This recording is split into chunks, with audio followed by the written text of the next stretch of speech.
Hi everyone, I'm Dale Smith, aka Journo Dale, and we're here to talk about Canadian politics.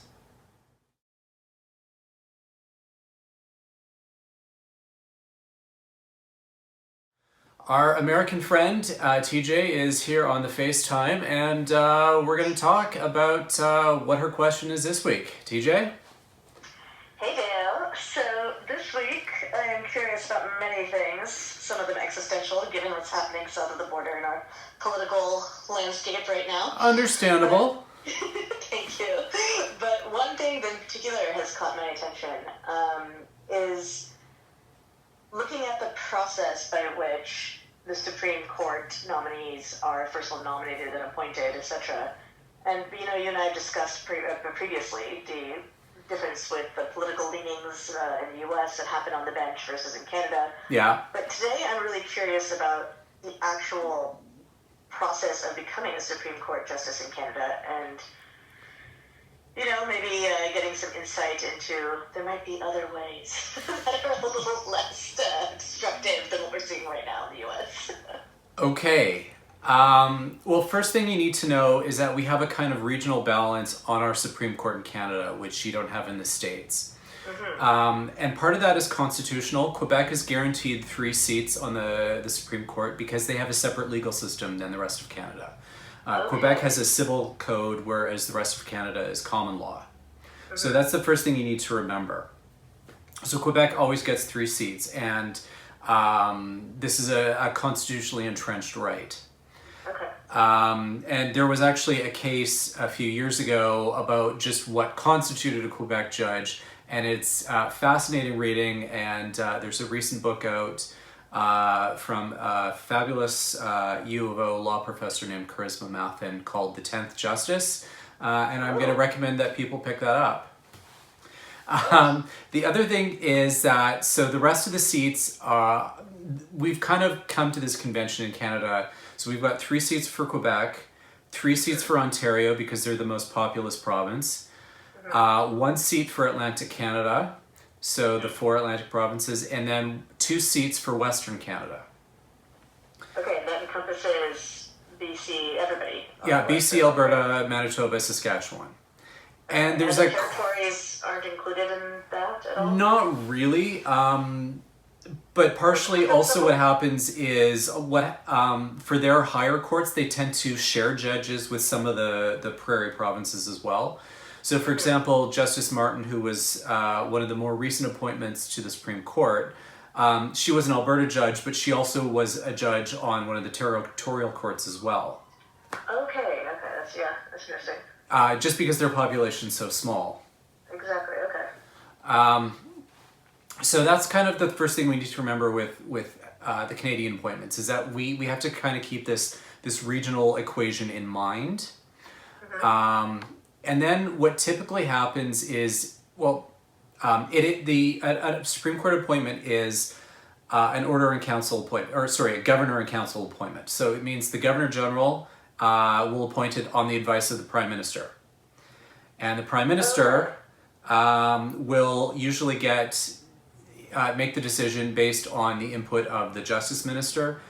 And the Justice Minister would, until a few years ago, it largely was a process of consulting bar associations and so on across the country. So it was kind of like, who amongst you do you think is in this region is one of the best judges, and then they kind of would make a determination around that. Okay. But what happened was they wanted to start making a more transparent process. So this would have been under Paul Martin, which would have been the early noughties in Canada. Mm-hmm. And they wanted to do something that was a little more transparent and would have some kind of parliamentary involvement. They didn't want to recreate the confirmation hearings in the US, but they wanted to have some kind of like a confirmation-ish process, like we'll grill the Justice Minister as to why they thought that this was the best choice, and we would they had this kind of situation where they'd take the proposed appointment to an ad hoc committee, and they'd ask him or her questions, but not not with the same kind of way that they do in a confirmation hearing in the US. So it's not like, what would you do in this theoretical situation? It was more like a get to know you. Vote on these big issues? So Yeah, it was more of a get to know you than that. And that. And I see the instinct for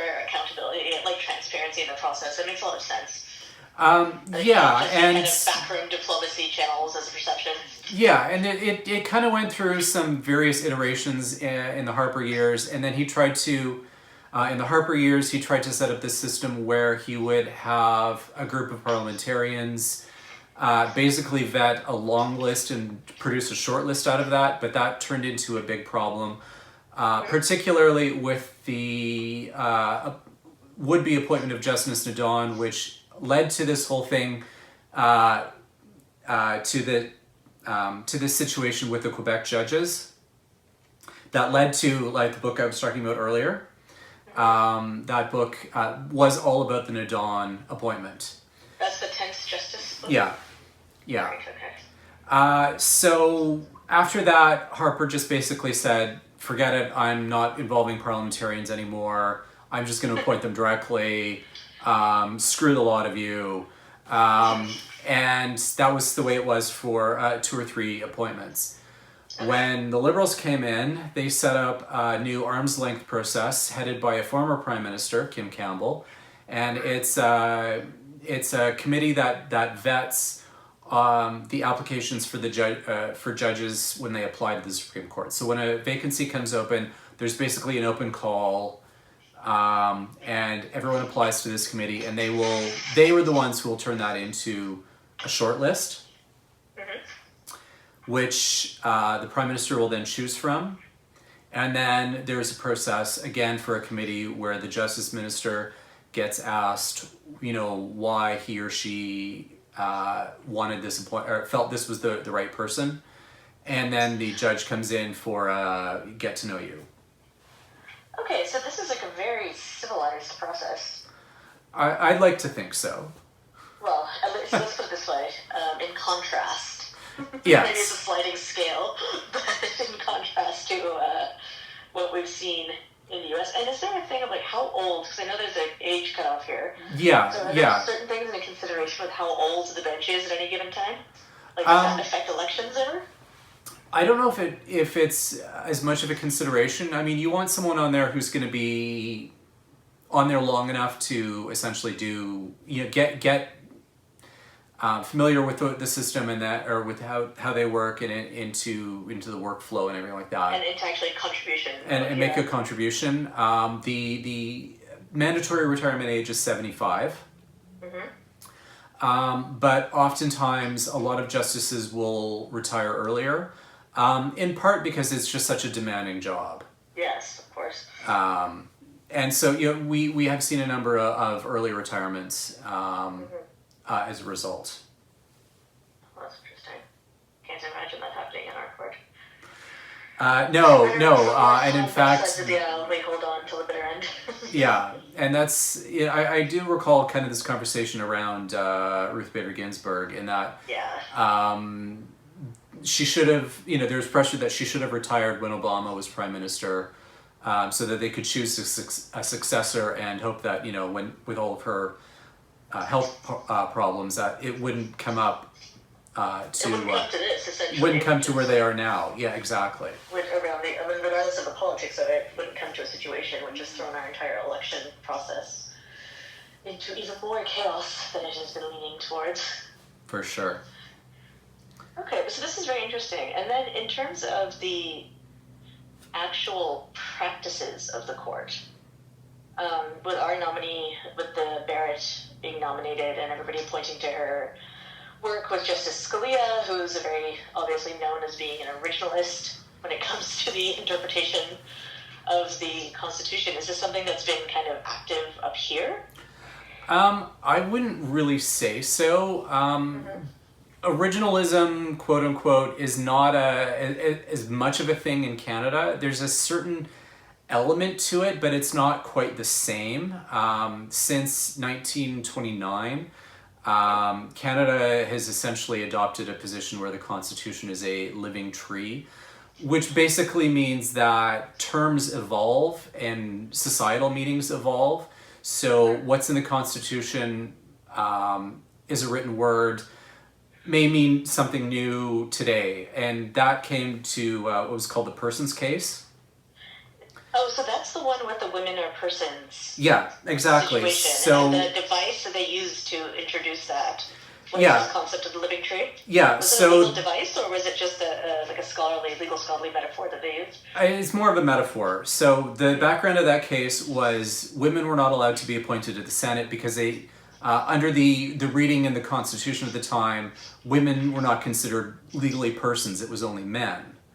And the Supreme Court of Canada at the time, which was not the final arbiter, said, no, that's fine, but then that got appealed to the Judicial Committee of the Privy Council in the UK, which until 1949 was our final court of appeal. So this actually went to the UK Privy Council. Yeah. This women are persons. Oh, that's And very interesting. they were the ones who came up with, no, the Constitution is a living tree, terms evolve, so women can be considered persons under the meaning in the Constitution, not just men. So was this out of a necessity because there was no vehicle in the Canadian system at the time to address this, and therefore the ultimate ruling body at the time had to come up with something? I think that's like a political deadlock that then got arbitrated. I think that's part of it. I mean, there wasn't a real amending formula for the Canadian Constitution at the time, in part because it was a British statute. Right, okay. It wasn't until 1982 that it became a Canadian statute, so we didn't have our own domestic constitutional amending process at the time. And this is part of the legacy of this is the systems that you mentioned, where you say sort of like the Governor General upon the recommendation of, or the Queen upon the recommendation of. That's the legacy of those systems. That's part of it, and it's also has to do with how responsible government works in Canada. So that's a whole other discussion. But it's also we need to remember that because the UK doesn't have a written constitution, they were dealing with things in a different way as well. So this, I think, my own kind of sense is that it was kind of like a bit of a way around having to do some of these same onerous processes that Canada didn't have as much control over until 1982. Okay. And post 1982, there's a very onerous process when it comes to amending the Constitution. So that's also a consideration as well. Article 5 situation, which is pretty direct. Yeah. Okay, so we have this amendment ratification system. So what's the current incarnation of Canada? Well, it depends. It's all dependent on what the question is. So there are certain things for which Parliament alone can amend the Constitution. There are certain things by which they need 7 provinces that represent more than 50% of the population. Or there are others that require unanimous consent of the provinces.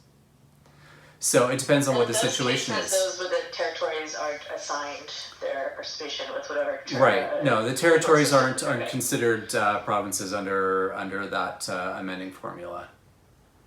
That's very interesting. It's like a whole other situation when you consider the layers that have been built into this. Yeah.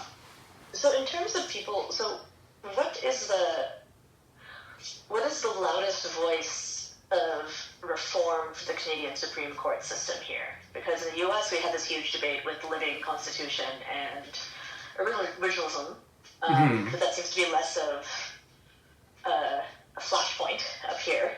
There must be people who want to change something about the Constitution in Canada. What is the kind of loudest voice of that, do you find?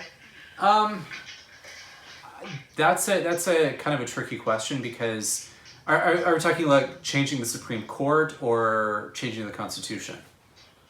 I think both, and I mean as they have to do with each other. Like empowering is there a debate about empowering the court to change the Constitution in a different way than it can? No, currently? Not really. Okay. I mean there's definitely some academic grousing that the court sometimes they feel overreaches in terms of things. There were a lot of complaints about, for example, the reference question on changing the Senate, and they came up with this notion about a constitutional architecture. But what that really was about not trying to change the Constitution through the back door. It was more about, if you want to do this, you need to go through the front door and go through the whole process. And that's what the Trudeau government, was that what you're referring to when they changed the Senate structure? No, that was under Harper. He had some legislation where he tried to change the Senate without a constitutional amending process. Oh, yes, I think that would get some attention. Yeah, and the Supreme Court said no, you can't do that. So that's part of what that was about. Was these are things that are considered constitutional, and you can't just go about changing them without an actual amending process. Is there an issue here in sort of legal scholarship or even the academic grousing world, etc., about the slippery slope argument that you get a lot in? Some of it is soundbite law, but some of it is actual legal scholarly work. Yeah, absolutely. But I mean, that's, again, it's some of it's academic grousing, some of it is complaints about judicial activism. But again, those have largely, they're not as prevalent as they were a few years ago. That was really a big thing around the time of same-sex marriage decisions and so on like that. Oh, so that's what threw the idea of judicial activism into the public eye. It certainly highlighted it at the time, but we're so far down the road from there by now that it's not really as much of an issue as it was. I think part of it as well is that the Supreme Court, for the last number of years, has tended to decide on a lot of issues really narrowly, so it makes it hard to consider like this sweeping activist argument when most of their decisions are really narrowly focused. And that's something that you mentioned when we were discussing some of the conversations that are happening, I think even this week, is in the public eye, how do we responsibly contextualize judicial perspectives, because it does carry so much weight when you quote a justice, right?